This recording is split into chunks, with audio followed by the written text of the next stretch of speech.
The first definition is a wavelength. What can we do to understand the wavelength? Well, the definition is it's the distance between two max, or 2 points at peak.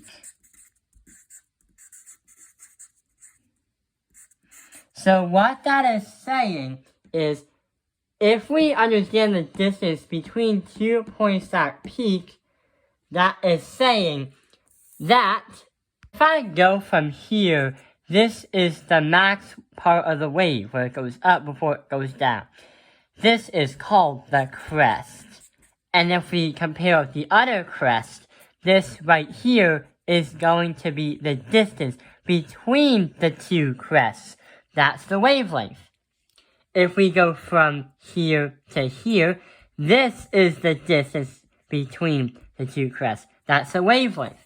But if we go from here to here, this is the distance between the two. So this is called the wavelength. We can measure the wavelength in centimeters, nanometers, and millimeters. No, just meters. The reason why you think that, or the reason why we understand that, is because just before we said waves can be big and weak, but waves can be small and powerful. What else is, if you're in physics, this would be the symbol for the wavelength, because we'll use these in future formulas. So remember, the wavelength is the distance between the 2 points of the crest of the wave.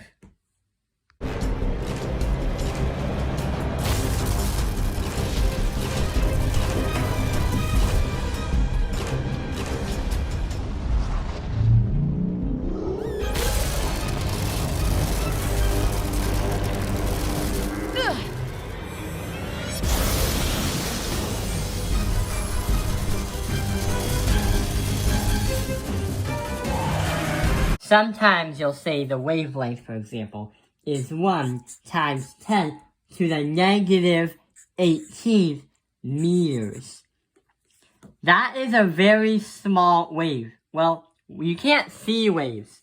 The next definition we are going to take a look at is going to be called the frequency. So the frequency is a little bit different than the wavelength. Instead of measuring how far the distance between the two crests are, what we're going to measure is how frequent you are hitting something. So frequency is this. It's the number of waves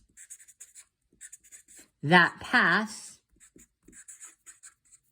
a point in a given amount of time. So here is an example. If I put my marker right here and do this, I only get 2. So that is the frequency. Now let's try doing it on green. It's a little bit more powerful, but what about purple? So purple, you're going to get hit the hardest. Or if you're doing X-ray or gamma rays, this is where the real damage gets done.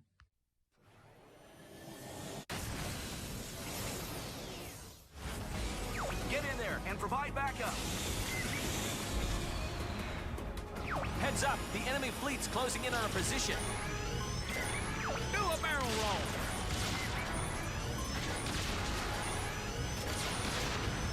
So we can measure the frequency in hertz.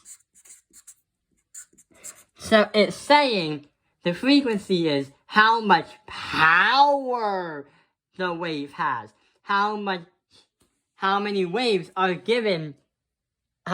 passing in a given amount of time, and how hard they are hitting you. That's why the smaller waves are usually more dangerous. And that explains part 1 of understanding lights and waves. What you saw right here and right here is called the electromagnetic spectrum, putting the colors and the waves together to understand the size and also the frequency. The thing before we end the video is if we compare the wavelength with the frequency, the wavelength and the frequency, oh yeah, the symbol for frequency is going to be this strange looking U for a math formula. So we are going to have the wavelength and the frequency. This is going to be an indirect relationship because if you have a bigger wavelength, the weaker the wave gets.